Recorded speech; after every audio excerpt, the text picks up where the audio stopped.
तमाम देखने और सुनने वालों को YouTube चैनल इजी हेल्थ की तरफ से खुश आमदीद।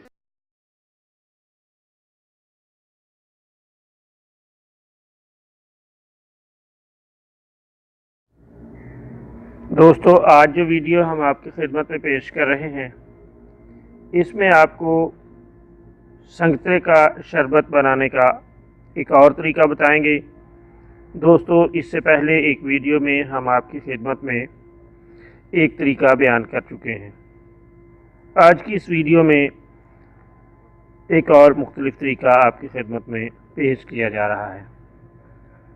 संतरे का जूस 1 लीटर, कूजा मिश्री 1 किलो, अरके बेद मुश्क 200 मिलीलीटर और अरके क्योवड़ा 200 मिलीलीटर।